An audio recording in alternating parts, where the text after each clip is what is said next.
አርዕስተ ዜና። በራያ ቆቦ ወረዳ ካድሬዎች መካከል ከባድ ሽብርና ጭንቀት ተፈጥረዋል። ከአመራሮች መካከል አንዳንዶች ከተማዋን ለቀው ለመውጣት እንቅስቃሴ የጀመሩ ቢሆንም ነገር ግን ከበላይ አመራሮች በመጣ ትዕዛዝ ታግደዋል። በከተማዋ የሰዓት እላፊ ገደብ ተጥሏል። በተያያዘ ዜና በአማራ ፋኖ ብሔራዊ ንቅናቄ ምኒልክ ዕዝ በቆቦ ከተማ የነጌታቸው ረዳ ታጣቂዎች የህወሓት ታጣቂዎችን መስለው በመግባት በንጹሃኖች ላይ ጥቃት ሊፈጽሙ ዝግጅት እንዳደረጉ መረጃው ደርሶኛል ሲል ማሳሰቢያ መልእክት አስተላልፏል። መረጃውን በዝርዝር የምንመለከተው ይሆናል። በተያያዘ ዜና ከአላማጣ ከተማ ሸሽተው ወደ ቆቦ ከተማ ከገቡ የአገዛዙ ወታደሮች መካከል በርካቶች ከነሙሉ ትጥቃቸው መኮብለላቸው ተሰምቷል። ይህንን ተከትሎ በቆቦ ከተማ በአንዳንድ ሰፈሮች ቤት ለቤት ፍተሻ ሲካሄድ ያመሸ ሲሆን በተጨማሪም በከተማዋ መግቢያና መውጫ ኬላዎች ላይ በአሁን ሰዓት ጥብቅ ቁጥጥር እየተደረገ ነው ተብሏል። ከፋኖ ጋር እየተካሄደ በሚገኘው ውጊያ አከርካሪው የተሰበረው መከላከያ ሰራዊቱ ይህንን በድል ሳይወጣ ሌላ አዲስ ጦርነት በመጀመሩ ለመማረክ እንኳን እድል እንደማያገኝ ስለተረዳ በተስፋ መቁረጥ ስሜት ተሞልቶም እየተበተነ መሆኑ ታውቋል። መረጃውን በዝርዝር ይዘነዋል። በሌላኛው መረጃችን ለዓለም ብርሃኑ የተባለው የላስታ ወረዳ ሊቀመንበርን ጨምሮ ከፍተኛ ወታደራዊ አዛዦች ላይ የቦምብ ጥቃት ተፈጸመ። አዛዦቹ በአንድ ቦታ ተሰብስበው እንዳለ ነው የቦምብ እሳት የወረደባቸው። በዚህም ወታደራዊ አዛዦቹን ጨምሮ በርካታ ወታደሮች የተገደሉ ሲሆን የላስታ ወረዳ አስተዳዳሪ ክፉኛ ቆስሎ በሞትና በሕይወት መካከል ይገኛል። ወደ ወልዲያ ለሕክምና እንዳይላኩ ፋኖ ዙሪያ ገባውን ችም አድርጎ ዘግቶታል። መረጃውን በዝርዝር ታደምጡታላችሁ። በሌላኛው መረጃችን በምዕራብ አማራ ቀጠና ፋኖ በፈጸመው ደፈጣ ጥቃት ከ30 በላይ የአገዛዙ ወታደሮች ሙትና ቁስለኛ ተደረገው። ወታደሮቹ ደፈጣ ጥቃቱ የተፈጸመባቸው በሁለት ዙር ሲሆን ከመጀመሪያው ደፈጣ ጥቃት በተአምር ተርፈው የሸሹ እንዳለ ሁለተኛ ዙር ጥቃት በድጋሚ ተከፍቶባቸው የተረፉትም ማለቃቸው ተነግረዋል። ደፈጣ ጥቃቱ የደፈጣ ሳይንስን ከአማራዊ ጀግንነትና የጦር ብልሃት ጋር ያጣመረ ነው ተብሏል። መረጃውን በዝርዝር ይዘነዋል፣ የምታደምጡት ይሆናል። ሰላም ጤና ይስጥልኝ። የተከበራችሁ የመረብ ሚዲያ ቤተሰቦች እንደምንዋላችሁ እንደምናመሻችሁ። ከመረብ ሚዲያ የዛሬ ጥር 21 2018 ዓ.ም የምሽት መረጃዎችን አጠናቅረን ይዘናል። አብራችሁን ቆዩ።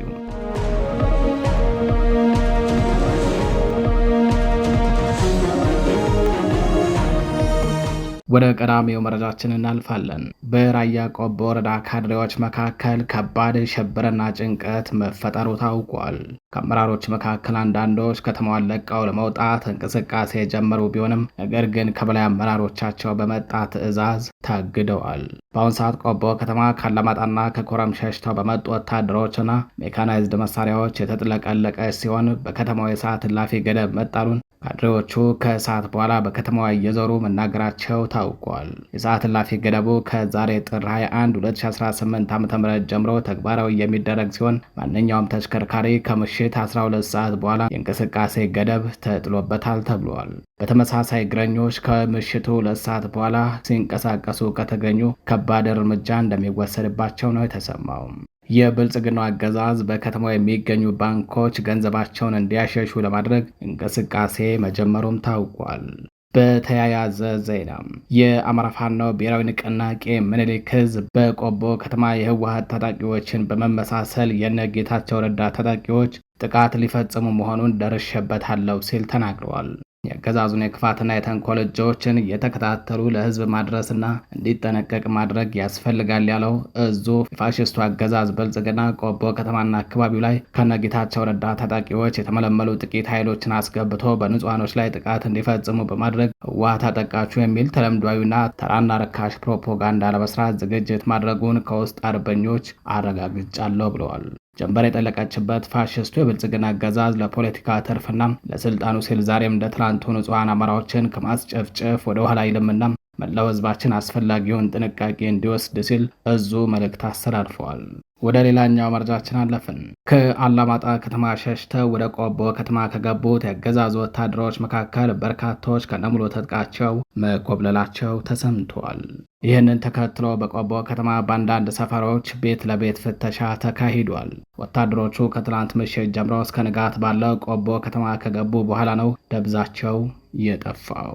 ብዛታቸው ከሁለት ጋንታ በላይ እንደሚሆንና ከነፍስ ወከፍ ክላሽንኮቭ መሳሪያ ጀምሮ ሙሉ ትጥቃቸውን እንደያዙ ነው ወታደሮቹ የጠፉትም።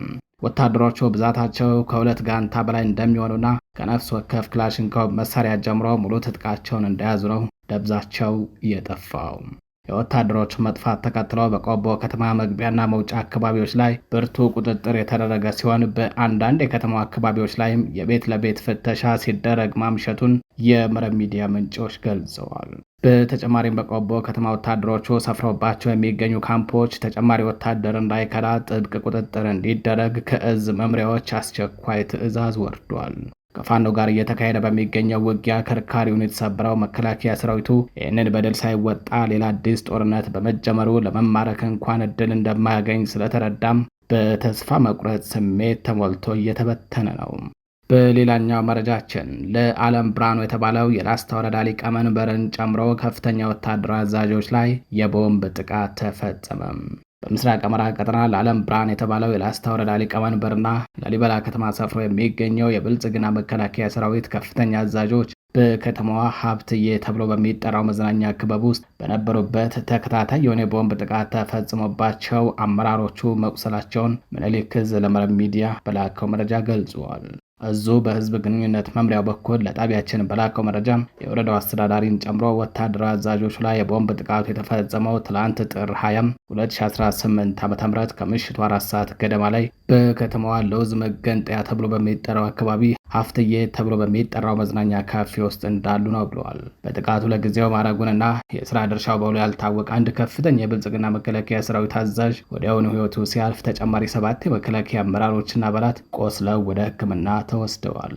ክፉኛ ከቆሰሉት መካከል የላስታ ወረዳ ዋና አስተዳዳሪው አቶ ለዓለም ብርሃኑ እንደሚገኝበት የተጠቀሰ ሲሆን አስተዳዳሪው ደረቱና ጀርባው በመመታቱ ራሱን ስቶ በቅዱስ ላሊበላ ሆስፒታል ህይወቱን ለማትረፍ ከፍተኛ ርብርብ እየተደረገ ይገኛል። ቁስለኞቹ ወደ ወልዲያ ወይንም ወደ ጋሸና ተወስደው እንዳይታከሙ ፋኖ ዙሪያ ገባውን ከርቸም ጥርቅም አድርጎ ዘግቶታል። ወደ ሌላኛው መረጃችን እናልፋለን። በምዕራብ አማራ ቀጠና ፋኖ በፈጸመው ደፈጣ ጥቃት ከ30 በላይ ያገዛዙ ወታደሮች ሞትና ቁስለኛ ተደረጉ።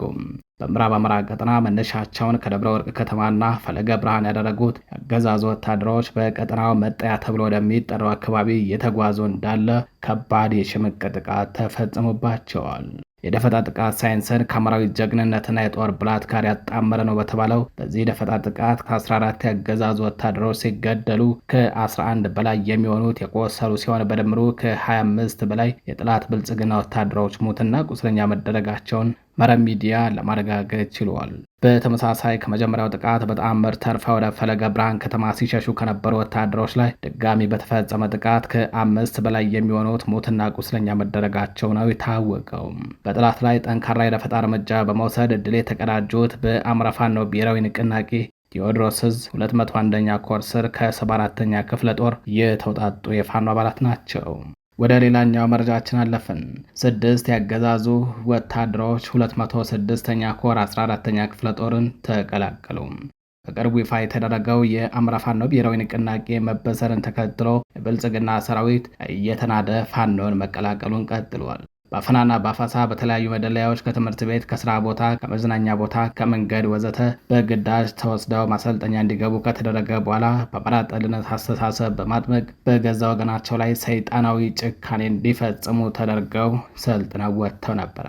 እነዚህ ወታደሮች ወደ አማራ ክልል ከገቡ በኋላ የህዝቡን ሁኔታ በመመልከት ይህ ህዝብ ሞት አይገባውም በሚል አገዛዙን በመክዳት ወደ ፋኖ ተቀላቅለዋል።